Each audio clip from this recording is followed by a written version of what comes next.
नमस्कार, capital TV का खास शो महाराष्ट्र फाइल देख रहे हैं आप। मैं हूं आपके साथ हर्ष भारद्वाज। आज हम आपको बताएंगे आखिर क्यों मराठी भाषा पर फिर बढ़ा संग्राम। बताएंगे आपको नितेश राणे किस पर हुए आग बबूला, एक और प्रवासी पर महाराष्ट्र में क्यों हुआ हमला, नक्सलियों पर अब नया कानून क्यों लाने जा रही है महाराष्ट्र की सरकार। आपको दिखाएंगे उफनती नदियों की तस्वीर जो सैलाब ला सकती हैं। लेकिन उससे पहले एक नजर महाराष्ट्र की टॉप हेडलाइन पर। मराठी पर महाराष्ट्र में जंग हुई तेज, कारोबारियों की रैली के खिलाफ सड़कों पर उतरी एमएनएस, कार्यकर्ताओं को पुलिस ने किया डिटेन। नीतीश राणे ने राज ठाकरे के मुस्लिम नेता पर साधा निशाना, मचा बवाल। महाराष्ट्र में राजस्थानी प्रवासियों पर हमला, राज्य मंत्री ओटा राम ने कार्रवाई के लिए सीएम फडणवीस को लिखा पत्र। महाराष्ट्र में नए कानून से नक्सलियों पर कसेगा शिकंजा, सीएम ने बनाया बड़ा प्लान। महाराष्ट्र के नासिक में गोदावरी उफान पर बाढ़ जैसे हालात, दुकानें बंद, अलर्ट पर पुलिस। महाराष्ट्र में भाषा विवाद अब इस कदर गहरा गया है कि यहां राज ठाकरे की पार्टी एमएनएस के कार्यकर्ता सड़कों पर उतर गए हैं। आलम यह है कि कुछ दिनों पहले पार्टी कार्यकर्ताओं ने एक फूड स्टॉल मालिक की पिटाई कर दी थी। इसके विरोध में व्यापारी संगठनों ने विरोध प्रदर्शन किया था। अब इसके जवाब में एमएनएस के कार्यकर्ताओं ने मंगलवार को रैली निकाली, जहां पुलिस भी सख्त कार्रवाई करती नजर आई। बताया जा रहा है कि रैली बिना पुलिस की अनुमति के निकाली गई थी और इसके चलते ठाणे जिले में भारी जाम और तनाव का माहौल बन गया। रैली शुरू होने से पहले ही पुलिस ने एमएनएस के ठाणे और पालघर प्रमुख अविनाश जाधव समेत कई प्रमुख नेताओं को हिरासत में ले लिया। इस पर प्रतिक्रिया देते हुए एमएनएस नेता संदीप देशपांडे ने कहा है कि स्थिति आपातकाल जैसी है। हमारे नेताओं को सुबह सुबह गिरफ्तार कर लिया गया है, जबकि गुजराती व्यापारियों की रैली को पूरा सम्मान दिया जा रहा है। क्या ये महाराष्ट्र सरकार है या गुजरात की सरकार? उन्होंने आगे कहा, सरकार चाहे जो करे, मराठी लोगों की ये रैली होकर ही रहेगी। मुख्यमंत्री देवेंद्र फडणवीस ने इस मामले पर प्रतिक्रिया देते हुए कहा कि एमएनएस कार्यकर्ताओं ने जो रैली निकाली वो स्वीकृत मार्ग पर नहीं थी, इसलिए पुलिस को कार्रवाई करनी पड़ी। उन्होंने कहा कि महाराष्ट्र एक लोकतांत्रिक राज्य है और यहाँ कोई भी प्रदर्शन कर सकता है, लेकिन उसके लिए पहले इजाजत लेनी होगी। दरअसल विवाद की शुरुआत तब हुई जब इस महीने की शुरुआत में मीरा भायंदर इलाके में एक फूड स्टॉल मालिक को कुछ एमएनएस कार्यकर्ताओं ने सिर्फ इसलिए पीट दिया क्योंकि वो मराठी में बात नहीं कर रहा था। इस घटना का वीडियो सोशल मीडिया पर वायरल हुआ था, जिसके बाद व्यापारी समुदाय में भारी नाराजगी देखी गई थी। इस घटना के विरोध में व्यापारियों ने एक शांतिपूर्ण रैली का आयोजन किया था। एमएनएस ने इसे मराठी अस्मिता के खिलाफ बताया और विरोध में खुद रैली निकाली। इस पूरे मामले पर महाराष्ट्र के पूर्व मुख्यमंत्री पृथ्वीराज चव्हाण ने भी नाराजगी जताई। पृथ्वीराज चव्हाण ने कहा, अगर कोई पार्टी मराठी न बोलने वालों को पीटती है तो हम उसका समर्थन नहीं करेंगे। हम इसकी कड़ी निंदा करते हैं। अगर मराठी लोग भी दूसरे राज्यों में रहते तो क्या उन्हें भी पीटा जाएगा? उन्होंने मुख्यमंत्री से अपील करते हुए कहा, जो भी कानून को हाथ में ले उसके खिलाफ सख्त से सख्त कार्रवाई होनी चाहिए। महाराष्ट्र में भाषा विवाद थमने का नाम नहीं ले रहा है। महाराष्ट्र सरकार में मंत्री नितेश राणे ने एक बार फिर भाषा विवाद को लेकर एमएनएस पर तीखा हमला बोला है। उन्होंने कहा कि जावेद शेख जैसे लोग जो आज मनसे पार्टी में हैं फिर भी मराठी भाषा नहीं बोलते। राणे ने आरोप लगाया कि जावेद शेख केवल उर्दू में ही बात करते हैं, केवल गरीब हिंदू लोगों के साथ ही दुर्व्यवहार किया जाता है, उन्हें क्यों मारा जाता है। राणे ने कहा कि अगर जावेद शेख अब भी मराठी नहीं बोलते हैं तो ये देखना दिलचस्प होगा कि उनका वीडियो कब सामने आता है मराठी बोलते हुए।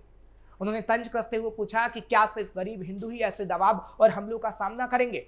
उनका स्पष्ट आरोप है कि जाति और भाषा के नाम पर आम हिंदुओं को अलग किया जा रहा है, जो एक खतरनाक प्रवृत्ति है।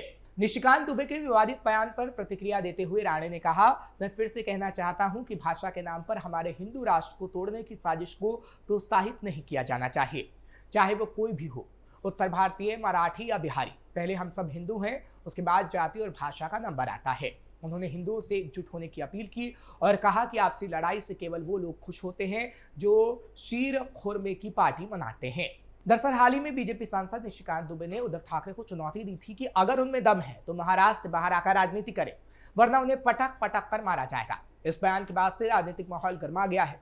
नीतीश राणे का बयान इस बहस को और तेज कर सकता है, खासकर ऐसे वक्त में जब महाराष्ट्र में भाषा और पहचान को लेकर राजनीतिक बयानबाजी अपने चरम पर हो।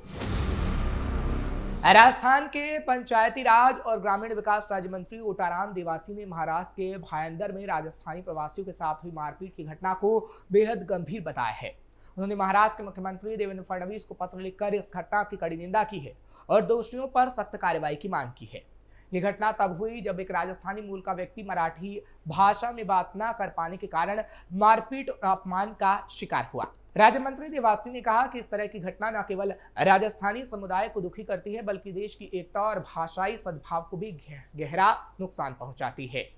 महाराष्ट्र में रह रहे राजस्थानियों ने फोन और अन्य माध्यमों से अपनी चिंता और असुरक्षा जताई है। उन्होंने बताया कि राजस्थानी समुदाय दशकों से महाराष्ट्र में व्यापार, उद्योग और सामाजिक कार्यों में योगदान कर रहा है, फिर भी ऐसी घटनाएं उनकी गरिमा को ठेस पहुंचाती हैं। देवासी ने जोर देकर कहा कि मामला सिर्फ एक व्यक्ति का नहीं बल्कि पूरे प्रवासी समुदाय की गरिमा से जुड़ा है। उन्होंने महाराष्ट्र सरकार से तुरंत संवेदनशील और ठोस कदम उठाने की अपील की है ताकि देश भर में सकारात्मक संदेश जाए। राज्य मंत्री देवासी ने घटना की निष्पक्ष, पारदर्शी और तुरंत जांच सुनिश्चित करने की मांग की है। उन्होंने दोषियों के विरुद्ध कड़ी से कड़ी कार्रवाई करने की मांग की। उन्होंने महाराष्ट्र में निवासरत समस्त प्रवासी नागरिकों की सुरक्षा, गरिमा और मूलभूत अधिकारों के लिए ठोस और प्रभावी कदम उठाने की भी मांग की। उन्होंने राज्य में भाषिक आधार पर होने वाले किसी भी प्रकार के भेदभाव को रोकने के लिए विशेष दिशा निर्देश जारी करने की भी मांग की है और कहा है कि फडणवीस सख्त से सख्त कदम इसको लेकर उठाएं। महाराष्ट्र सरकार शहरी इलाकों में नक्सलवाद और उससे सहानुभूति रखने वालों पर लगाम लगाने के लिए नया कानून लाने की तैयारी में है। मुख्यमंत्री देवेंद्र फडणवीस ने इस प्रस्तावित कानून के मसौदे की समीक्षा की है। दरअसल नए कानून से नक्सलियों पर शिकंजा कसेगा। मानसून सत्र में इसे विधानसभा में पेश किया जाएगा। इस विधेयक का नाम महाराष्ट्र विशेष लोक सुरक्षा विधेयक है, जिसे राज्य विधानमंडल की संयुक्त चयन समिति ने अंतिम रूप दिया है। एक अधिकारी ने बताया कि नए कानून से नक्सलियों पर शिकंजा कसेगा। समिति द्वारा तैयार मसौदे की प्रस्तुति की गई और ये विधेयक इस सप्ताह या अगले सप्ताह विधानसभा में पेश किया जाएगा।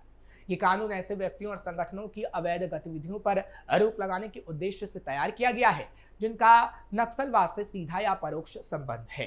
बता दें कि मुख्यमंत्री फडणवीस ने इस बिल को सबसे पहले दिसंबर में नागपुर में हुई शीतकालीन सत्र के दौरान दोबारा पेश किया था। इसके बाद इसे राजस्व मंत्री चंद्रशेखर बावनकुले की अध्यक्षता वाली समिति को विचार के लिए भेजा गया था। इस समिति को लगभग 12,000 आपत्तियों और सुझाव दिया गया था। इस बिल के संबंध में इतने ही सुझाव और प्राप्त हुए थे जिन्हें ध्यान में रखते हुए इसे संशोधित किया गया है।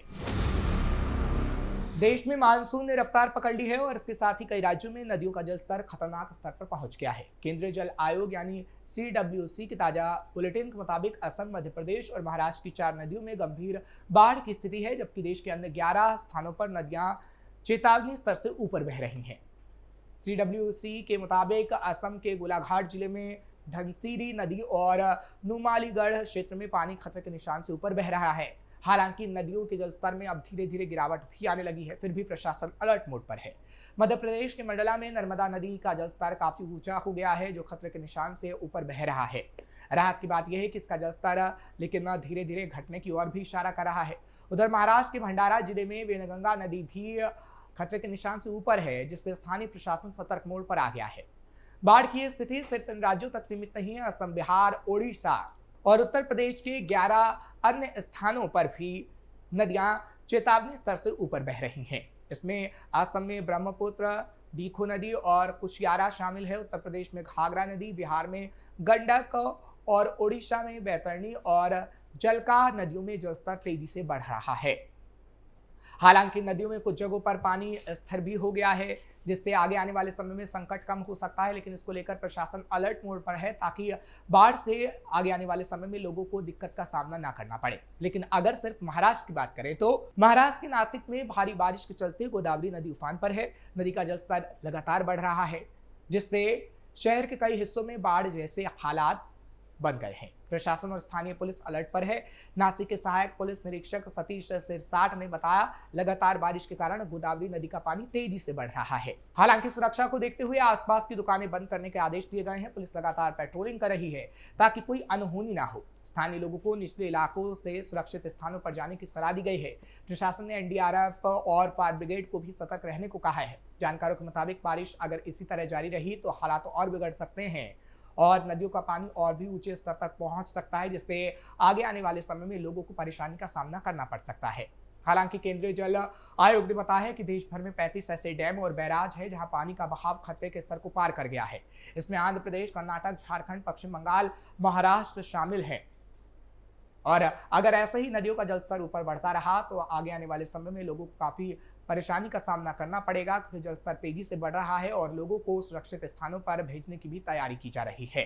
फिलहाल आज के लिए महाराष्ट्र फाइल में बस इतना ही। कल फिर आपके सामने महाराष्ट्र की कई और खबर लेकर हाजिर होंगे। आपको खबर कैसी लगी कमेंट सेक्शन में जरूर बताएं। खबर को लाइक शेयर करें। कैपिटल टीवी को सब्सक्राइब करना मत भूलिएगा।